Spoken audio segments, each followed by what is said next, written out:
Welcome back to Fedrix Lens.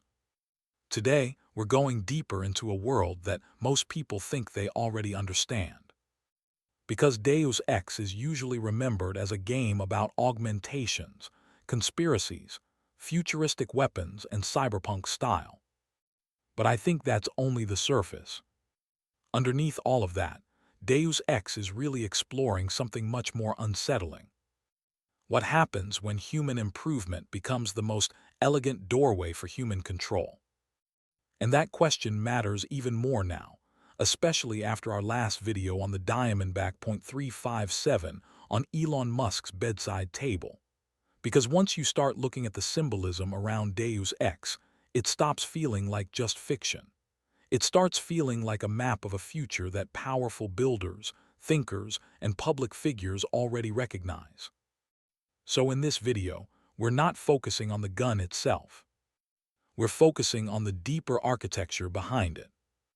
Because the real power of Deus Ex was never just the object. It was the world.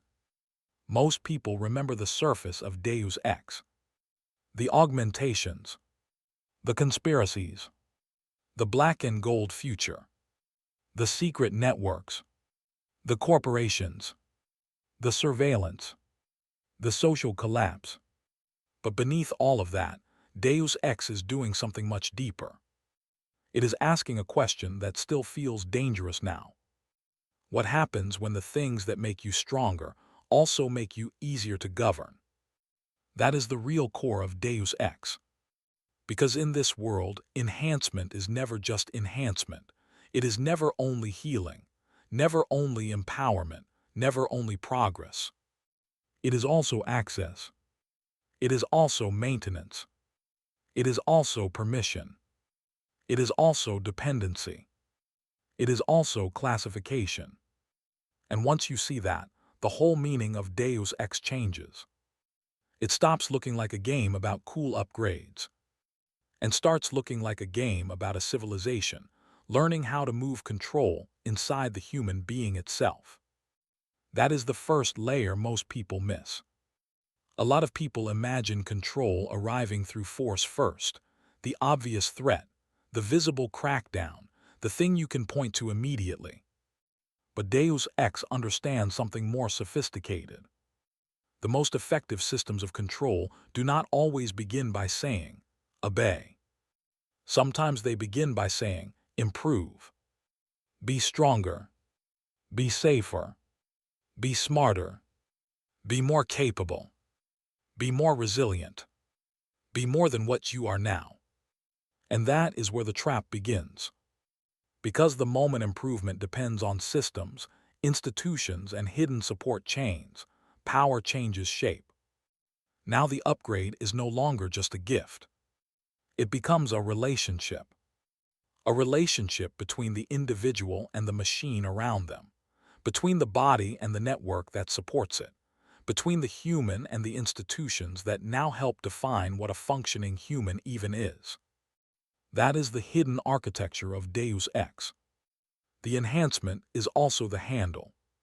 It gives you more power, yes, but it also gives the system a new place to grip you. And that changes everything. Because now the body is no longer just biological. It becomes technical. It becomes legible. It becomes manageable.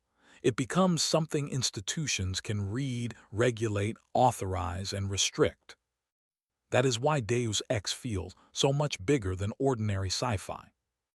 It is not just showing futuristic gadgets. It is showing the next battlefield. In older ages, power fought over land. Then it fought over law. Then it fought over information, media, and perception. But in Deus Ex, power moves one layer deeper. Toward the body. Toward identity. Toward capability. Toward what kind of human the future is allowed to contain. That is the real shift. The body becomes political territory. And once that happens, society changes too. Because enhancement does not enter the world equally. The moment some people are upgraded and others are not, a new kind of sorting begins. Who gets access first? Who can afford the best versions? Who gets maintenance? Who gets approved? Who gets trusted? Who gets flagged? Who gets treated as advanced? And who gets treated as dangerous? That is one of the darkest things Deus Ex understands. Enhancement does not only increase capability. It redistributes rank. It creates a ladder. And every ladder creates those above, those below, and those trapped somewhere in between. That is why the world of Deus Ex does not feel like a simple future of empowerment. It feels like a future of sorting. A future where technical differences in the body become social differences, political differences, and administrative differences. In other words, the body stops being just something you live in. It becomes something institutions read. And once institutions can read the body, they can rank it, approve it, restrict it, build rules around it, build fear around it, build legitimacy around it. That is when Deus Ex stops being just a transhumanist story. It becomes a story about the birth of a new caste machine.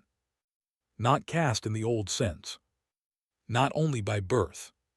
Not only by class. Not only by money.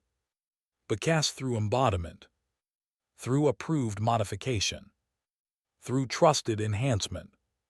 Through stable integration. Through permitted futures. That is why the series still feels so modern. Because even outside the world of visible cybernetic limbs, we already understand the deeper pattern. We already live in a time where identity is becoming more technical, where systems increasingly decide access, where platforms extend human capability while also tracking behavior, where optimization starts sounding like wisdom, where safety starts sounding like permission, where institutions increasingly act like the authorized interpreters of what is acceptable, lawful, stable, and real. And that is exactly why Deus Ex still lands. Not because it predicted every device, but because it predicted the structure. A structure where improvement, identity, permission, and control gradually fuse into the same machine. And that brings us to the deepest layer of all. Because Deus Ex is not only about politics, it is also about salvation. That might sound strange at first, but think about what the world of Deus Ex is actually offering. Human weakness can be reduced. Pain can be managed. Fragility can be pushed back. The limits of the body can be overcome. The self can become more than it was before. That sounds almost redemptive. It sounds like deliverance. And that is exactly why it is dangerous. Because Deus Ex shows a world where transcendence is still promised, but it no longer comes through wisdom, character, grace, or sacred order. Now it comes through infrastructure, through labs, through systems, through corporations, through planning, through technical mediation, through institutions that claim to know what humanity should become next. That is the deeper warning. This is salvation, but with a hidden invoice. Redemption, but through dependency. Transcendence, but under management. And maybe that is the most unsettling thing in the entire franchise. A system that arrives through force can be resisted more easily. A system that arrives through improvement is much harder to reject. If it helps you, you trust it. If it heals you, you defend it. If it empowers you, you may not notice how much of yourself is now passing through its architecture. And that is where the Elon connection becomes interesting. Not because Elon Musk explains Deus Ex by himself, and not because one object on a bedside table proves everything, but because our previous video showed something important. This symbolism does not stay inside fiction. It reappears around real-world figures who are publicly associated with technology, future building, and the redesign of human possibility. That is why the connection matters. The Diamondback video decoded the object. This video decodes the world that made the object meaningful in the first place.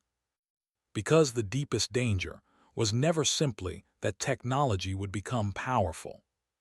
The deeper danger is that technology could become morally persuasive enough that people would welcome a new form of rule into the body, the identity, and the future of the self.